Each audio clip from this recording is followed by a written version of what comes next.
16 বছর অভিজ্ঞতায় বিনায়ক মিশনের ফেক মার্কশিট সর্বপ্রথম দেখলাম এবং আপনাদেরও শিখিয়ে দেব কি করে আপনারা ফেক মার্কশিট ধরবেন। চলো, কিছুদিন আগে একটা স্টুডেন্ট আমার সাথে কন্ট্যাক্ট করে এবং বলে, স্যার ডুপ্লিকেট মার্কশিট তুলে দিতে হবে সেকেন্ড ইয়ারের এবং একটা ফেল মার্কশিট। আমার কাছে ফার্স্ট ইয়ারের অরিজিনাল মার্কশিট রয়েছে।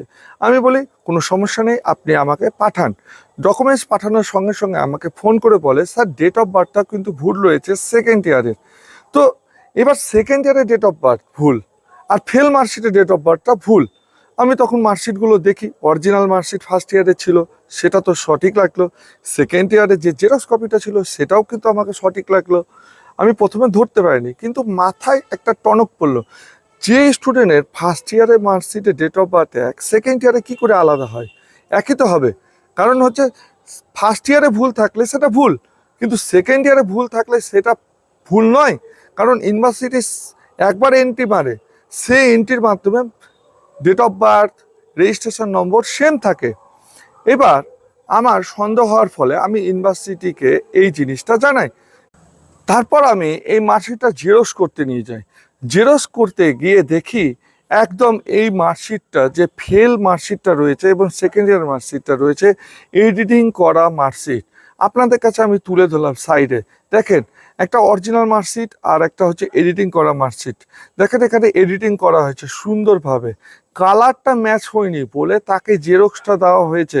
কালার ম্যাচ হলে তাকে কিন্তু অরিজিনালও দিয়ে দিত প্রিন্ট করে, কিন্তু কালার ম্যাচ করা বিনায়ক মিশন ইউনিভার্সিটির মার্কশিটের কিন্তু খুব সমস্যা। সন্দেহ হলো, এখানে আমি ধরে নিলাম এটা একদম 100%। তারপর আমি কি করলাম, এই মার্কশিটটা আরটিআইয়ের জন্য পাঠালাম। দেখেন একটা স্টুডেন্টের ডুপ্লিকেট মার্কশিট অ্যাপ্লিকেশন করতে গেলে টাকা নেবে 1000 টাকা করে, 2000 টাকা খরচা হবে। আমি স্টুডেন্টকে বললাম, আপনি আগে আরটিআই করেন, খুব কম খরচা আরটিআই করেন। আমি আরটিআই করলাম।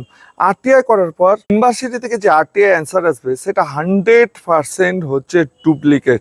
কারণ আমি তো আগেই জেনে নিয়েছি এবং স্টুডেন্টের কাছে কোনো ডকুমেন্টস থাকবে না, তার জন্য একটা আরটিআই করা। এইভাবে আপনিও বিনায়ক মিশন এবং অন্যান্য ইউনিভার্সিটির মার্কশিট ডুপ্লিকেট না অরিজিনাল ধরতে পারবেন। বিনায়ক মিশনের কোনো সমস্যা থাকলে সঠিক পরামর্শ আপনার ইউনিভার্সিটির সম্পর্কে, আপনার যদি কোনো কোশ্চিন থাকে, কোনো সমস্যার সম্মুখীন হয়েছেন, সার্টিফিকেট মাইগ্রেশন বা অন্যান্য ডকুমেন্টস তুলতে পারেননি, তাহলে অতি শীঘ্রই নিচের দেওয়ার নম্বরে যোগাযোগ করুন।